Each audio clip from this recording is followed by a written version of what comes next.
Everyone wonders which of these two technologies are better. Which one will lead the world in web? The first version of Flash was released in 1997, and its purpose was to do all the things that HTML couldn't do at that time, like playing videos, making games, making rich graphics, and rich web applications.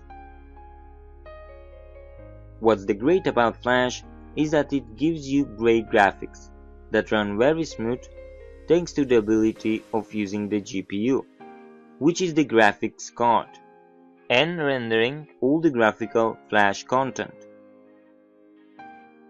But there is a drawback here, and that is that you need to install plugins to use Flash, and to make it worse, Flash only runs great on great computers.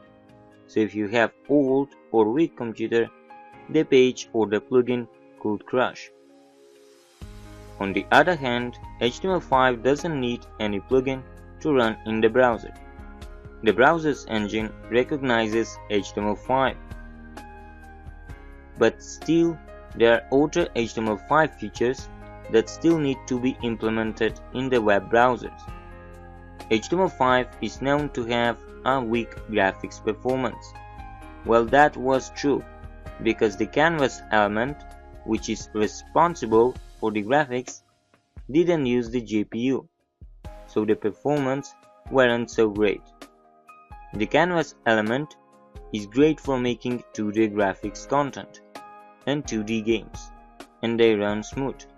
But for too complex stuff, it's really bad, because it doesn't use GPU. But as I said, it was true, because it isn't true anymore. HTML5 brings new feature called WebGL. WebGL, it is similar to Canvas. It is a graphics API, and it is used for graphics rendering.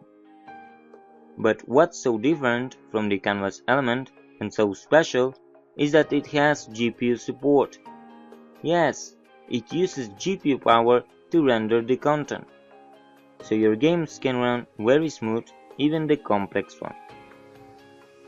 And not only it renders 2D content, but also 3D content, so you can build 3D games which will run smooth at good frame rate.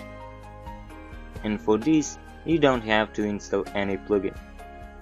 So now that we saw that HTML5 can handle the same graphical requirements as Flash without the need of any plugin, we will talk about the compatibility. HTML5 is a cross-platform technology. It is implemented in every browser and device you can find, from computers and laptops to smartphones and tablets, and even smart TVs and gaming consoles. HTML5 is so popular and so powerful and easy to use that is available on every possible device out there. On the other hand, Flash is compatible only with computers and laptops and few other devices. The compatibility with smartphones was dropped, so you can't play your favorite Flash game on your smartphone or tablet. Why was dropped? Well, because it had bad performance, and it was less and less popular. People were saying if your mobile browser is running slow, Flash is guilty for that. And another thing, Flash is forbidden on iOS.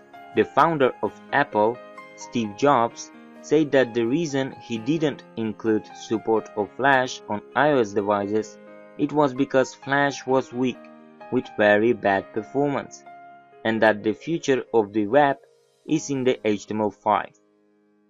And in Android, the support for Flash was only available for Android Jelly Bean 4.1 and below, because that was the last version Adobe published for the Android platform.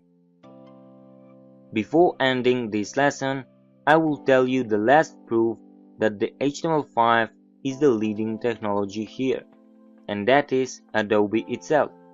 Adobe is the company that develops and distributes Flash, and Adobe itself admitted that HTML5 is the real deal now, and not Flash.